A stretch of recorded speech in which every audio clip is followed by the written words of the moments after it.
जसं अधिकार आणि कर्तव्य यांना एकमेकांपासून अलग करू शकत नाही, तसं प्रशासक आणि निर्णय या दोघांना सुद्धा एकमेकांपासून अलग करू शकत नाही. निर्णय घेणारं पद धारण करणारी व्यक्ती प्रशासक असते.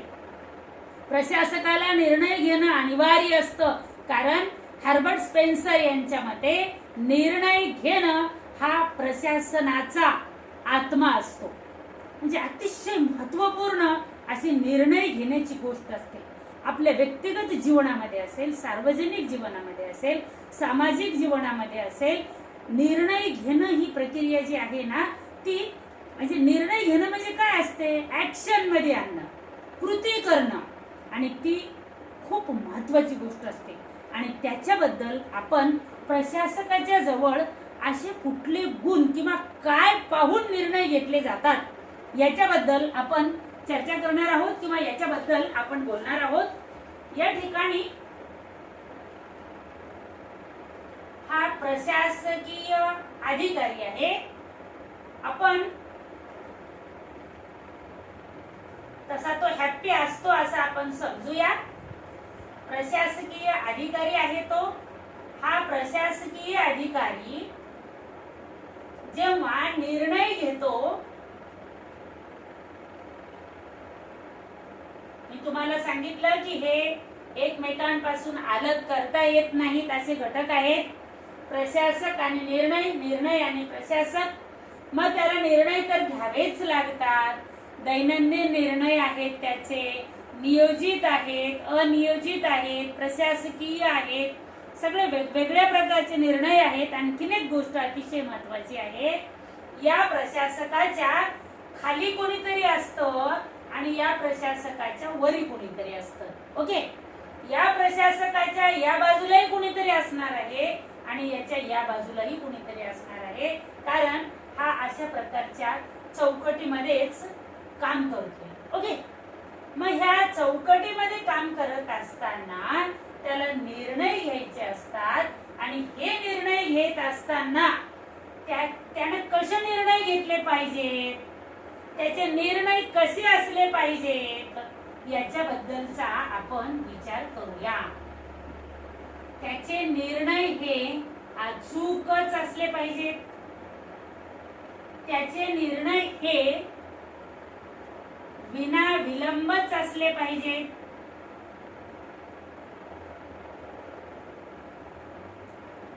त्याचे निर्णय हे पारदर्शी असले पाहिजेत. त्याचे निर्णय हे सर्वसमावेशक असले पाहिजेत.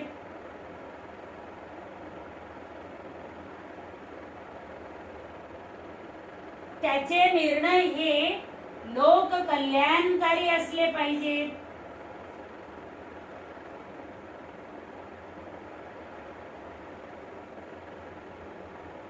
त्याचे निर्णय हे संवैधानिक असले पाहिजेत.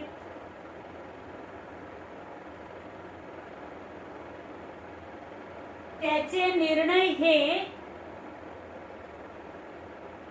न्यायालयीन निर्णयांना पूरक असले पाहिजेत. त्याचे निर्णय हे प्रशासकाच्या मर्यादेत असले पाहिजेत. प्रशासकीय मर्यादेत पाहिजेत.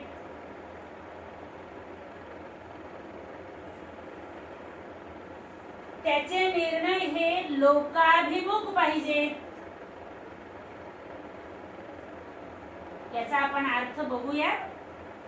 लोकाभिमुख पाहिजेत. त्याचे निर्णय हे विवेकी पाहिजेत.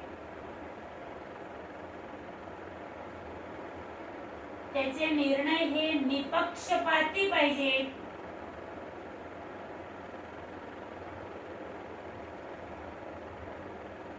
त्याचे निर्णय हे पदसोपान परंपरेमध्ये बसणारे पाहिजेत. त्याचे निर्णय हे प्रामाणिक पाहिजेत.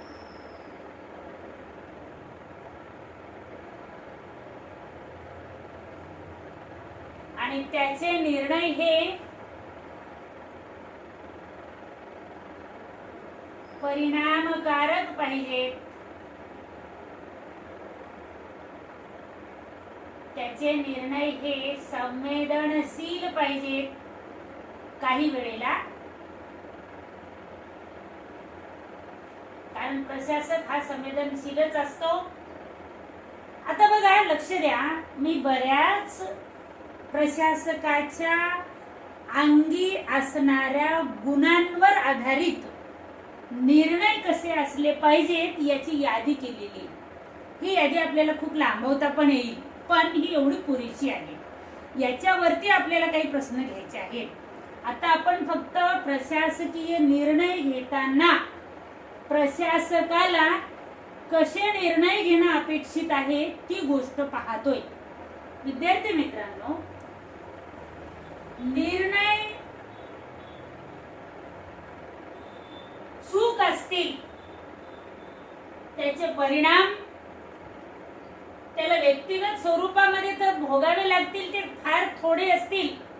पण निर्णय जर प्रशासकाचे चुकले तर सार्वजनिक दृष्टिकोनातून, लोककल्याणकारी दृष्टिकोनातून खूप मोठी हानी होणार असते. म्हणून प्रशासकाचे निर्णय हे अचूक असले पाहिजे. सहसा त्याचे निर्णय चुकूच नये अशा प्रकारची कॅपॅसिटी त्याच्या निर्णयामध्ये असली पाहिजे. आणि बऱ्याच वेळेला आता मी मगाशी सांगितलं त्याप्रमाणे निर्णय घेण्यासाठी त्याने उशीर लावता कामा नये. एखादी गोष्ट त्याला कळली, धोका कळलाय, कुणाकडून का असे ना धोका कळलाय, तो धोका कळल्यानंतर तो टाळण्यासाठी धोका घडून गेल्यानंतर निर्णय घेऊन काय फायदा असणार आहे का? अजिबात नाही. मग त्याला विना विलंब तात्काळ आणि अचूक असा निर्णय त्याला घेता आला पाहिजे. आणि समजा माझ्यासारख्यानं किंवा इतर कोणी विचारलं, त्याला प्रश्नांकित केलं, तर त्याला उत्तर देता आलं पाहिजे. आणि तो केव्हा देऊ शकतो? जर त्यानं घेतलेले निर्णय हे पारदर्शी असतील तर. पारदर्शी म्हणजे कसे? स्वच्छ, त्याच्यामध्ये कुठलेही स्वार्थी हेतू लपलेले नाहीत, असे असतील त्याला आपण काय म्हणतो? पारदर्शी म्हणतो. झाकून ठेवण्यासारखं काहीतरी असेल, म्हणजे स्वतःच्या व्यक्तिगत फायद्यासाठी काहीतरी झाकलेले, दडवलेले असं नाही, त्याला आपण पारदर्शी असं म्हणतो. सहसा प्रशासकीय निर्णय हे सर्व समावेशक असतात. ते कुठल्या तरी जातीला, धर्माला, पंथाला, प्रदेशाला, समूहाला समोर ठेवून घेतले जात नाहीत. आणखीन एक गोष्ट तुम्हाला सांगणं गरजेचं आहे. हा प्रशासक हे सार्वजनिक पद आहे आणि तो सार्वजनिक व्यक्ती आहे. म्हणजेच त्याला निर्णय घेत असताना सगळ्यांचा विचार करून निर्णय घ्यावे लागतात. त्याच्या निर्णयाचा हेतू काय असावा लागतो? लोककल्याण हाच हेतू असावा लागतो. कुठलाही निर्णय घेत असताना हा निर्णय का घेतलाय? त्याच्यामधून अधिकाधिक लोकांचं हित होणार आहे म्हणून हा निर्णय मी घेतलाय, हीच गोष्ट त्याच्याकडे अपेक्षित आहे. त्याचबरोबर प्रशासकीय निर्णय हे संवैधानिक असले पाहिजे.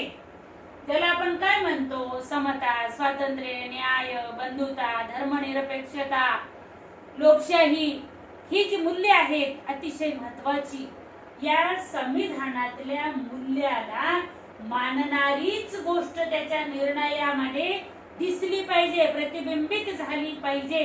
याच्या विरोधी निर्णय त्याला घेता येत नाहीत. कारण भारतामध्ये कुणीही असो, लोकसेवक असो, लोकप्रशासक असो, त्याला निर्णय घेत असताना संविधानाचं पालन करूनच निर्णय घ्यावे लागत असतात. त्याचे निर्णय घेत असताना त्या निर्णयाच्या संबंधानं न्यायालयीन काही निर्णय आहेत का? काही निकाल आहेत का? काही निवाडे आहेत का? मला न्यायालयीन निर्णयाचा अभ्यास असला पाहिजे. आणि न्यायालयीन निर्णयाचा अभ्यास करून त्याच्या पूरक असेच आपल्याला निर्णय घेता येतात किंवा घ्यावे लागत असतात. प्रशासकीय मर्यादा नावाचा एक अतिशय महत्वाचा घटक असतो. या पदावरती काम करत असताना मी तुम्हाला सांगितलं, यांच्या वरी कोणीतरी असतं, यांच्या खाली कोणीतरी असतं, इकडे कोणीतरी असतं, इकडे कोणीतरी असतं, ज्याला पद सोपान परंपरा असं म्हणतात. आणि यांना या पदावरती काम करत असताना ज्या प्रकारचे प्रशासकीय अधिकार आणि कार्य दिलेले आहेत नेमून, त्याच मर्यादेमध्ये निर्णय घ्यावे लागत असतात.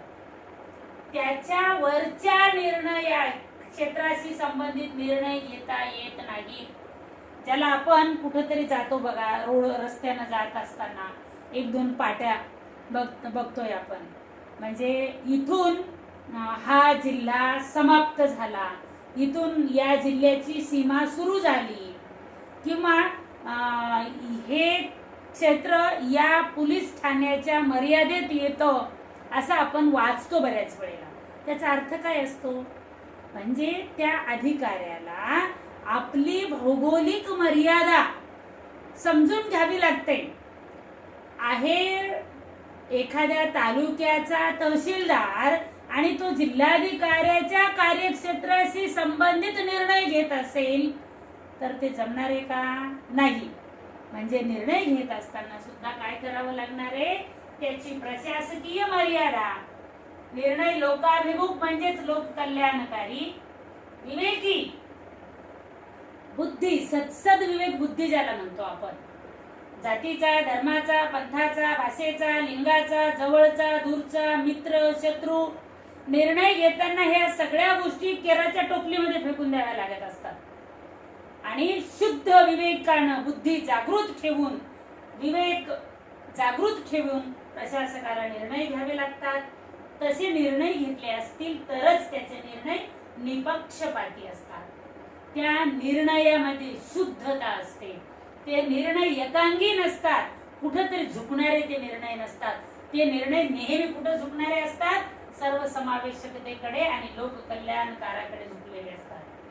प्रशासकाचे निर्णय हे प्रामाणिक हेतून घेतले गेलेले पाहिजे. म्हणजे काहीतरी मला मिळवायचंय, भविष्यामध्ये मला काहीतरी फायदा घ्यायचा आहे, कोणाकडून तरी मला काहीतरी अपेक्षित आहे, किंवा मी कोणाच्या तरी फेवरमध्ये किंवा मी कोणाच्या तरी विरोधामध्ये निर्णय घेतल्यानंतर माझी एक प्रतिमा तयार होणार आहे, ती चांगली किंवा वाईट, अशासाठी निर्णय घ्यायचे नाहीयेत. निर्णय घेणाऱ्या प्रशासकीय अधिकाऱ्याला प्रामाणिकपणे निर्णय घेणं, परिणामकारकपणे निर्णय घेणं, आणि कुठंतरी बऱ्याच प्रसंगी म्हणजे ज्याला आपण संवेदना जागी ठेवून निर्णय घेणं म्हणतो ना, तीही गोष्ट अतिशय महत्वाची असते.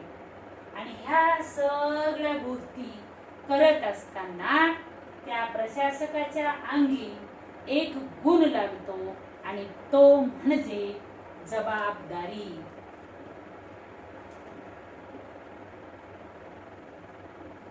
कारण त्याच्या हातून घेतलेल्या निर्णयाची जबाबदारी कोणावरती असते?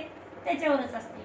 चांगलं झालं त्याला श्रेय मिळणार, समजा ते निर्णय चुकले तरी त्याची जबाबदारी ही त्याची असते. आणि अशा पद्धतीनं जेव्हा उमेदवार हा MPSC UPSC कडे वळतो ना, तेव्हा तुम्ही खरंच त्या खुर्चीवरती बसून ते पद सांभाळण्यासाठी कितपत लायक आहात, तुम्ही पात्र आहात का, हे तपासलं जातं. आणि हे तपासणाऱ्या पेपरचं नाव आहे CSAT, ज्याला नागरी सेवा कल चाचणी म्हणतो. आणि त्याच्यातला अतिशय महत्वाचा, ज्याला हार्वर्ड स्पेन्सरना आत्मा हा घटक म्हटलेला आहे, तो म्हणजे निर्णय निर्धारण क्षमता. आणि तो कशासाठी असतो? त्याच्या समोर येणाऱ्या विविध प्रकारच्या समस्यांची सोडवणूक करण्यासाठी असतो. आता या निर्णय निर्धारण प्रक्रियेतून, या क्षमतेमधून समस्या कशा सोडवल्या जातात या संदर्भामध्ये आपण नेक्स्ट व्हिडिओ पाहणार आहोत की निर्णय निर्धारण क्षमता प्रशासकाला त्याच्या दैनंदिन जीवनामध्ये किती महत्वाची असते, ते का आवश्यक असतं. कारण प्रशासक हा एका समाजाचा घटक असतो, किंबहुना समाजाचं प्रतिबिंब त्याच्या अवतीभोवती दिसत असतं. आणि ह्या अवतीभोवती दिसणारं प्रतिबिंब कसं आहे? भारत हा विविधतेनं नटलेला देश आहे. त्याच्या अवतीभोवती भिन्न जाती, धर्म, पंथ, भाषा, लिंग, प्रदेश यांचं प्रतिनिधित्व करणारे लोक असतात. म्हणून त्याचे निर्णय या कसोट्यांवरती अचूक उतरणं गरजेचं असतं. आपण नेक्स्ट व्हिडिओमध्ये बघूया. परीक्षेला येणाऱ्या प्रश्नांच्या संदर्भामध्ये सीसॅट आणि निर्णय क्षमता आणि समस्यांची सोडवणूक या संदर्भामध्ये. तोपर्यंत आपण इथंच थांबूया. धन्यवाद.